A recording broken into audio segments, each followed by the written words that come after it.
Si vous étiez enfant ou ado dans les années 2000, vous êtes sûrement tombé sur cette musique-là. On va parler aujourd'hui de Lady Gaga et de comment elle est arrivée à devenir connue. Salut les gars, bienvenue dans une nouvelle vidéo, j'espère que vous allez bien. Aujourd'hui du coup on va parler de Lady Gaga qui était ma star quand j'étais ado, enfin plutôt enfant parce qu'elle a commencé à percer dans les années 2008-2009 donc j'avais 8 ans. Donc on va parler d'elle aujourd'hui, j'espère que ça vous plaira, ça m'a été demandé quelques fois donc je me suis dit pourquoi pas faire le sujet. Avant de commencer on lâche un petit pouce bleu, on s'abonne, on met un petit commentaire de qui on fait dans les prochaines semaines et on y va, vamos. Comme d'hab avant de commencer, dans la barre YouTube vous avez des chapitres, comme ça vous pourrez avancer s'il y a des trucs qui vous intéressent pas forcément. Stephanie Joan Germota est née le 28 mars 1996 à New York. Elle vient d'une famille assez aisée parce que son père était entrepreneur web et du coup sa mère était mère au foyer. Elle a une sœur plus âgée qui s'appelle Nathalie et elle a commencé la musique quand elle avait 4 ans. This is my first published piano. Quand elle a commencé à toucher le piano qu'ils avaient chez elle et du coup ça lui a permis de commencer un peu à écouter de la musique, ça lui a donné envie de faire de la musique et c'est là qu'elle a commencé aussi un peu à chanter. Quand elle a 11 ans, elle auditionne pour rentrer à la Juilliard School, donc si vous avez vu les School Musical, vous savez très bien que Juilliard a vraiment une école de ouf pour la musique et au final elle choisit d'aller dans le couvent du Sacré-Cœur et elle commence à se produire à 14 ans dans des bars, sûrement 14 ans. Je sais pas si c'était toute seule ou pas mais c'est un peu jeune quand même. Elle faisait aussi partie d'un groupe de jazz, d'une compagnie de théâtre pendant ce moment-là à son école. Tout ce petit travail fait qu'au bout d'un moment, elle auditionne pour des rôles, pour des trucs dans des castings et tout. Et elle a un petit rôle dans la série Les Sopranos.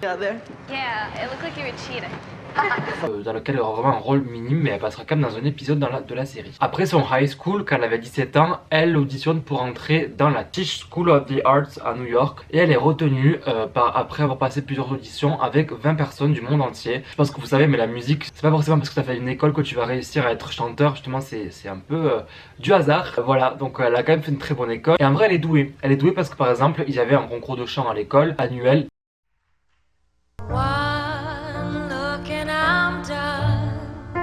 Elle a fini 3ème et souvent elle avait des bons résultats. Et bref, elle finit l'université, donc comme je vous l'ai dit tout à l'heure, en fait quand je fais un diplôme en musique, tu ne deviens pas chanteur, enfin c'est compliqué, tu ne deviens pas chanteur comme ça. Toi à l'époque il n'y avait pas les réseaux donc tu peux pas non plus te lancer avant. C'est pas comme quand tu fais kiné où tu deviens kiné, voilà.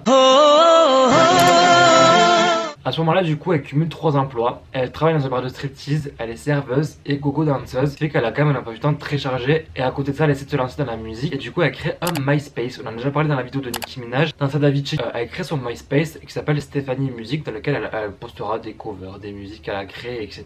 Mais il n'y aura pas forcément un très gros engouement quand même autour d'elle à ce moment-là. C'est vrai qu'elle avait un style quand même particulier parce qu'elle faisait déjà du rock. Et déjà, le rock, c'est quand même très niche. Durant ses débuts, du coup, elle va dans des bars pour jouer. Elle va dans plusieurs labels et maisons de disques pour du coup vendre la musique qu'elle a faite ou qu'elle a produit, mais il n'y a aucune forcément personne qui est intéressée trop par son projet musical jusqu'au jour où elle va chez Def Jam Records quand elle avait 19 ans qui va la signer du coup dans son label. Du coup elle trop contente, elle se dit c'est bon, ma musique est lancée et tout, et en fait elle n'a jamais eu de nouvelles de lui après avoir signé. C'est à dire qu'en gros elle avait fait des musiques par-ci par-là avec le label, mais elle n'avait jamais vraiment rencontré cette personne pour savoir quand sa musique allait sortir, ce qui allait se passer, et du coup elle avait demandé d'avoir 3 réunions avec lui. Et en fait chaque fois qu'elle avait des réunions planifiées, donc elle en a eu 3, il a annulé au dernier moment. Et elle a été même virée du label justement de MDR, genre la go elle est là, elle se bat pour sa musique, elle vient vous chercher pour que vous puissiez faire sa musique, et encore vous la virez. Elle a été virée au bout de 3 mois, et pendant ces 3 mois du coup elle a fait de la musique, et le label voulait garder sa musique. Elle avait de l'argent vu qu'elle a été virée, elle a préféré laisser l'argent et prendre sa musique plutôt que donner la musique au label, parce qu'elle y croyait à cette musique. Et il y avait notamment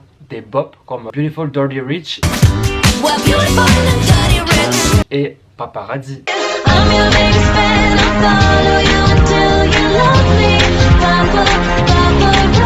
Vu qu'elle se retrouve sans rien, elle fait des petites scènes de rock avec son groupe à l'époque et elle vend aussi des EP, donc elle avait fait quelques musiques et elle vend des EP pendant ses concerts, mais ça lui permet pas du tout de vivre. Mais son groupe sera quand même invité à passer en live, enfin à la télé du coup, pour jouer durant le Columbus Day.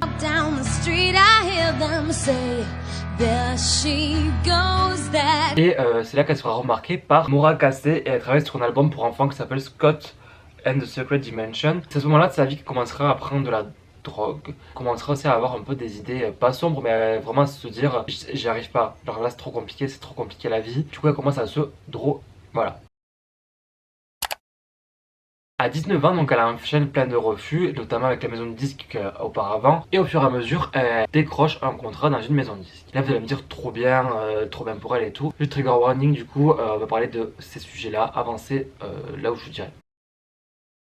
En fait, son producteur va la violer. Elle va se faire violer du coup par son producteur et il la mettra enceinte alors qu'elle avait 19 ans. Elle a raconté ça sur une émission, je vous mets une partie de l'émission ici. A producer said to me, "Take your clothes off." And I said no.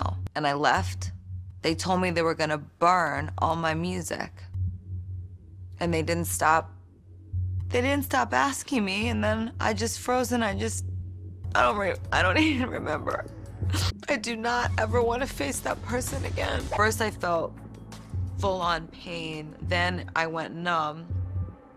Then I was sick for weeks and weeks and weeks and weeks after, and I realized that it was the same pain that I felt when the person who raped me dropped me off pregnant on a corner, my parents' house, because I was vomiting and sick.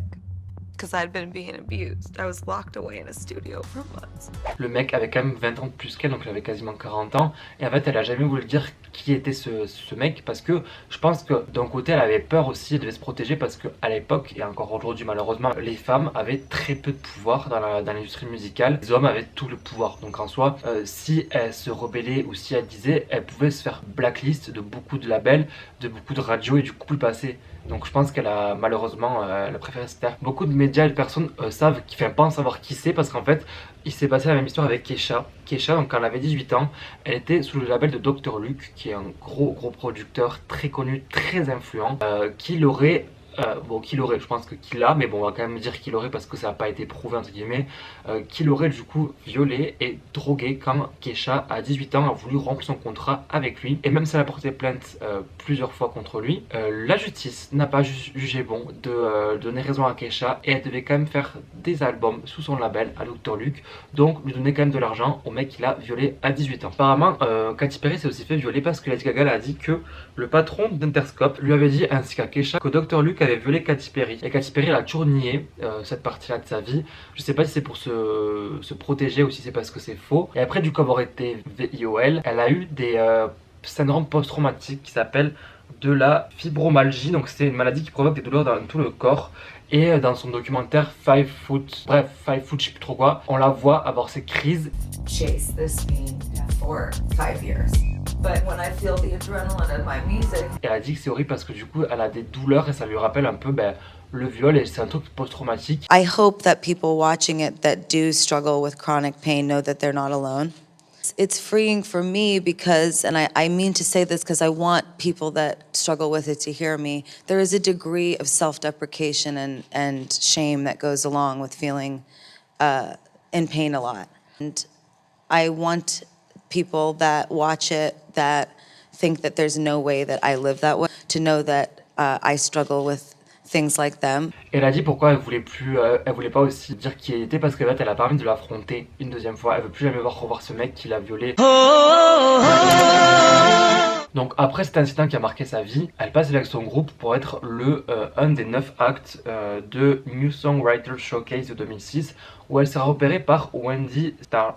C'est à ce moment-là que du coup il va trouver son pseudo Gaga parce qu'en fait beaucoup de personnes faisaient le parallèle entre elle et Freddie Mercury et des musiques de Freddie Mercury étaient Radio Gaga.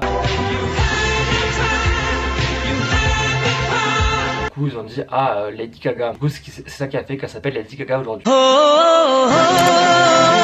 En 2007 du coup elle rencontre Lady Starlight qui est aussi une autre artiste et elles fondent tous les deux un espèce de duo groupe qui s'appelle Lady Gaga and the Starlight Review. D'ailleurs elles seront sélectionnées pour jouer au American Music Festival de Lollapalooza à Chicago. Avec tout son travail, tout ce qu'elle a traversé dans sa vie, on peut se dire au bout d'un moment on aimerait que ça marche sa musique. Et c'est ce qui va se passer. D'abord elle va devenir autrice-compositrice pour Britney Spears aussi dans un label. Dans le label dans lequel il y avait Akon. Lady Gaga elle crée des musiques donc elle les les écrivait, mais aussi elle les composait et elle les enregistrait pour que les personnes à qui elle étonne aient des démos. Et Akon il va se dire mais en vrai cette meuf elle a une grave belle voix et tout. Et il allait voir le président du label pour dire bah écoute mec en vrai peut-être que tu devrais la signer parce qu'elle a du potentiel. Elle commence à travailler son premier album avec Red One. Red One c'est un grand producteur de musique sur lequel elle travaille du coup son premier album qui s'appelle The Fame qu'on verra tout à l'heure. Elle sort son premier titre Just Dance en 2008. Qui va très bien marcher, ça va être un tube directement après sa sortie. Elle le vendra à plus de 4 millions de copies. Les 4 millions de copies elle a fait en 5 mois, c'est énorme quand même. Vous imaginez 4 millions de copies en 5 mois. Puis peu après elle sort le fameux album The Fame. Je pense qu'on l'a tous découvert grâce à cet album parce qu'elle a sorti des bops comme Poker Face, Paparazzi et Love Game. J'aimais trop Love Game, je sais mes meilleurs chorés dans ma chambre. Est-ce qu'elle est Love Game? Vous comprenez rien ce qu'elle disait. D'ailleurs toujours aujourd'hui j'ai toujours pas appris les paroles, mais bon bref. Et en fait Poker Face ça c'est vraiment la musique qui l'a fait connaître dans le monde entier. Parce que je sais pas si vous vous rappelez mais en 2008 elle passait partout. Le clip était assez bizarre quand même. Elle avait vraiment d'être ça et du coup c'est ça qui l'a fait connaître dans le monde entier. Elle vendra son titre à 12 millions d'exemplaires dans le monde. Vous imaginez? C'est genre le triple de ce qu'elle a vendu pour son album. Et bref, c'est ce son qui va la faire connaître partout dans le monde. Aujourd'hui, elle a quasiment plus d'1 milliard de streams sur Spotify alors qu'il est sorti tard à l'époque. Et en 2009, Poker Face sera nommée comme l'une des musiques les plus vendues de l'histoire avec 9,8 millions de ventes à ce moment-là. Elle sera nommée au MTV Award de la même année dans la catégorie Révélation de l'année, même si elle perdra. Elle sera du coup la 3e artiste de l'histoire à placer 3 sons en top 1 du Billboard. Là, vous allez vous dire, bon en vrai c'est bon, elle a percé, sa musique marche très bien, elle doit se faire de la thune, elle doit être riche. Pas du tout. Elle dit qu'en fait, elle avait failli faire faillite plusieurs fois parce qu'en fait, toute la musique, elle recevait pour sa musique, elle l'investissait dans sa musique. Elle se faisait pas genre des petits kiffs par-ci par-là. Non, elle a tout investi dans ses concerts, dans sa prod, dans sa musique, dans ses clips. Et en vrai, les clips, même s'ils font très polémique, parce qu'il y a beaucoup,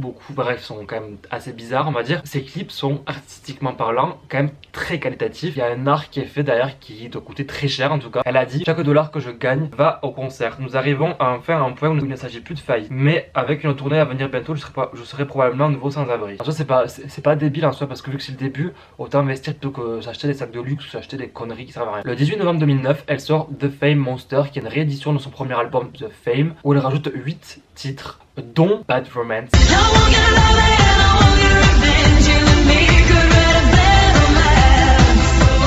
Bref, pareil. Alejandro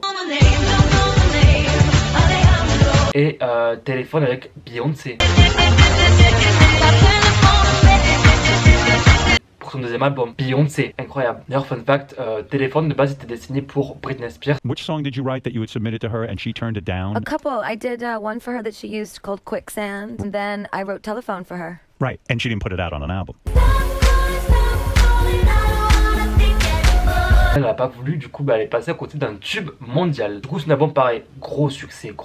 Elle arrive 6ème au Billboard et la première semaine elle vend 150 000 exemplaires, ce qui est quand même énorme pour une artiste émergente. En mars 2010 du coup Fursari avec qui elle a travaillé sur ses premières musiques l'a poursuivi. Parce qu'en fait apparemment il aurait co-travaillé avec elle sur Paparazzi et Beautiful Dirty Rich. Et il devait toucher 15% parce que quand tu travailles apparemment tu dois toucher 15%. Et il a pas touché à 15%, du coup il a porté plainte pour 30,5 millions de dollars parce qu'il avait reçu que 600 000 $ de Lady Gaga. Au final, le label de Lady Gaga s'est mis dedans et les plaintes ont été abandonnées. Bon, en soi, je vais pas vous raconter tous ces albums et tout parce qu'elle a fait beaucoup d'albums, beaucoup d'albums. Mon préféré, c'est son 4ème, s'appelle Joanne. Parce qu'en fait, Joanne, en gros, c'est le prénom de la soeur de son père qui est morte quand elle avait 19 ans. Et en fait, elle en a parlé dans son clip, dans son film. Et c'est un peu triste parce qu'en gros, sa soeur avait le lupus et à 19 ans, du coup, elle avait beaucoup de problèmes.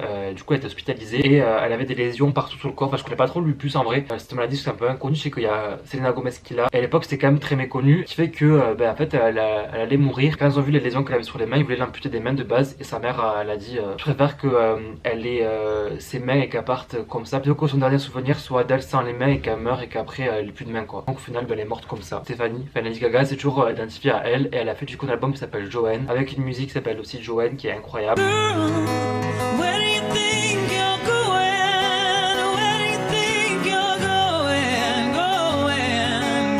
Voilà. En tout cas, c'est un de mes albums préférés parce qu'il y a Millions Reasons à l'intérieur.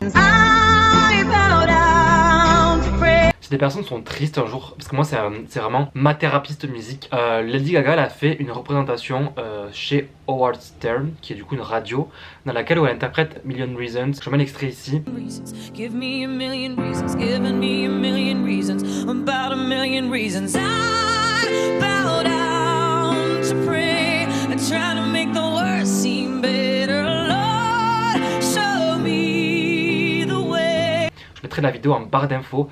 Moi cette musique quand je suis triste je la mets tout le temps parce qu'en fait pour moi cette meuf c'est une artiste, c'est plus qu'une artiste, c'est plus qu'une chanteuse on va dire, parce qu'il y a beaucoup d'artistes chanteurs qui chantent pas forcément très bien, mais elle en fait elle chante super bien sans autotune.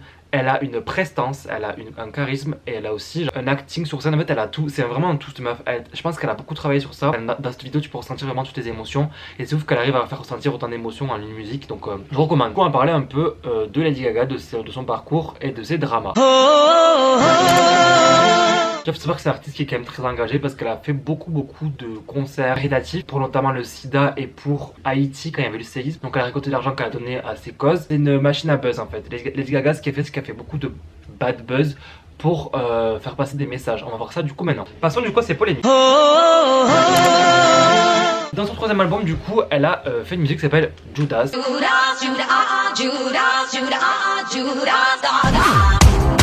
D'ailleurs, première polémique, il y avait une artiste qui s'appelle Rebecca Ranzekati qui a fait une musique qui s'appelle Judas en 1999 qui ressemblerait fortement à cette musique.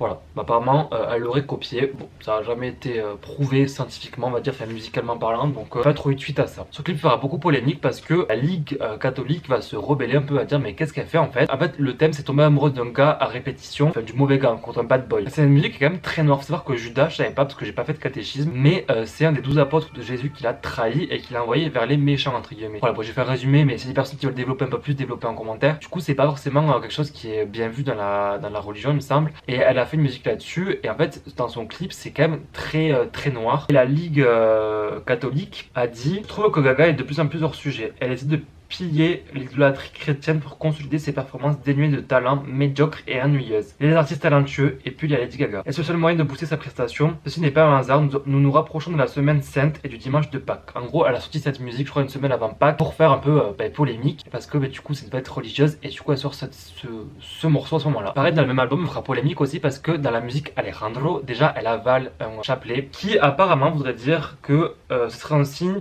pour représenter l'enfermement de la religion et le repli sur elle-même. D'ailleurs, dans cette musique, Katy Perry l'a accusée de blasphématoire. Bon, Katy Perry, si vous avez vu ma vidéo sur Katy Perry, vous savez très bien que elle aussi elle fait du blasphème, donc bon, ma belle. Et du coup, à parler du drama avec Madonna, qui est un gros drama qui tourne autour de Lady Gaga. En vrai, c'est pas un énorme drama non plus, mais c'est quand même. Madonna, c'est une star. Lady Gaga a toujours dit que Madonna, c'est vraiment genre un exemple, c'est vraiment genre The Queen. Et même dans son documentaire, elle en a parlé en disant que même si elle savait que Madonna ne l'aimait pas, elle l'admirait toujours en tant qu'artiste. Parce qu'en fait, il faut savoir que Lady Gaga a sorti sa musique Born This Way,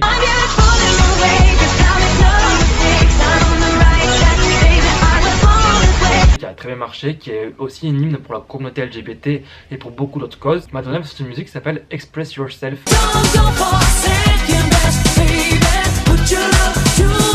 Quelques temps auparavant, et en fait elle a dit mais la musique se ressemble quand même, c'est bizarre.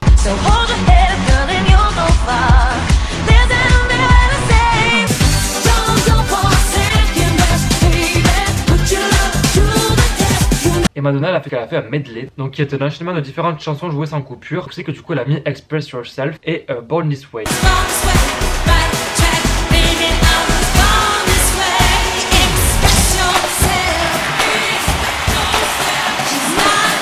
Il y a une énorme polémique sur le sujet comme quoi ouais Lady Gaga elle a plagié Madonna. Elle a dit bah en fait non, j'ai juste samplé. Samplé c'est quand tu prends une partie de la musique, de l'air, des instruments ou autre et que tu la mets dans ta musique. Et elle a dit que c'était en accord avec le staff de Madonna et qu'ils avaient dit ok. En fait Madonna elle a dit mais pas du tout. Parce qu'en fait beaucoup de médias disaient que Lady Gaga serait la nouvelle Madonna. C'est alors souvent quand un artiste émerge on dit ah ça va être le nouveau machin. Enfin souvent avec les meufs comme on dit c'est souvent genre la nouvelle Ariana Grande, la nouvelle Madonna, la nouvelle si. Bref. Et du coup je pense que tout ça plus qu'elle est copiée, elle est à mode mais en fait elle veut trop me ressembler. Et du coup elle a dit sur NBC en interview: quelle belle façon de refaire ma chanson. J'ai reconnu les accords et je me suis dit que c'était intéressant. Quand j'ai entendu Born This Way, j'ai dit tiens ça me rappelle quelque chose, c'était réducteur. Aujourd'hui elles sont pas en froid mais elles sont pas non plus copines quoi.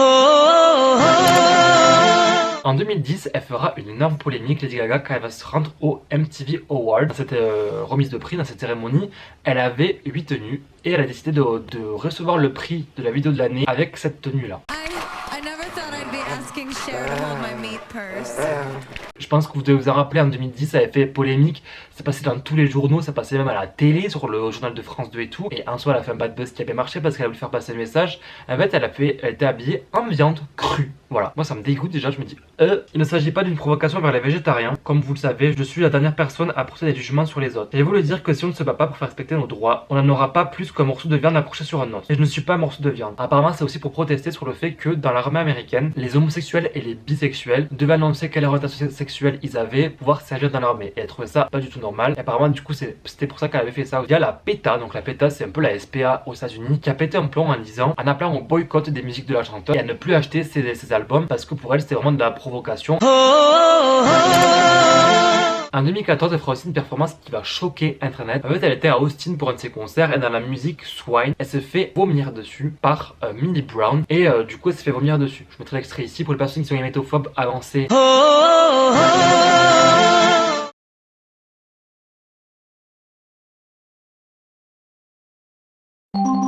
Qui est un artiste apparemment qui vomit sur ses peintures, enfin, voilà, jusqu'à ici. Bref, et ça fait polémique parce que beaucoup de personnes sont en mode, mais ma belle, en fait, là t'es en train de te moquer ou de mettre en scène un TCA. TCA, du coup, c'est trouble du comportement alimentaire, donc c'est tout ce qui est boulimie, anorexie, hyperphagie, bref, plein de maladies liées à la nourriture. Et Demi Lovato a pété un plan sur Twitter. Elle a dit, comme si nous n'avons pas assez de personnes qui glamourisent les TCA, ce n'est pas cool ou artsy, genre en mode esthétique pour l'art du tout. Pour taire la polémique, elle a dit: Millie et moi, on savait pertinemment que tout le monde n'allait pas apprécier cette performance, mais nous croyons toutes les deux à l'expression artistique. L'idée de Art Pop, mon nouvel album, c'est d'unir l'art et la musique. Ça parle de rébellion créative. Pour nous, cette performance, c'est de l'art dans sa forme la plus pure. Mais on comprend parfaitement que certaines personnes n'aient pas compris ça. Est-ce qu'on a recherché la polémique? Ce n'est pas important. On ne recherche pas à attirer à tout prix l'attention. On veut simplement divertir le public, créer quelque chose. On l'a fait dans un cadre particulier et on a passé un excellent moment. En fait, ce qui a été aussi remis en cause, c'est que Lady Gaga a des TCA. Et du coup, c'est à mode, pourquoi tu fais ça alors que tu as des TCA, tu en as eu. Très bien comment c'est dur de gérer ça, notamment quand tu es une femme en plus, c'est encore plus compliqué. Une polémique quand même qui est assez bizarre. Après, elle a toujours été un peu bizarre dans ses concerts, le truc chelou, Lady Gaga, donc ça m'étonne pas. En 2019, Steve Ronson a accusé Lady Gaga de plagiat sur sa musique Shallow.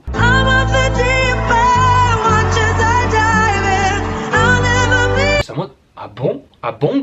Parce qu'en fait, il avait fait une musique qui s'appelle Almost en 2012. Qui reprend les airs, enfin les notes du début de la musique.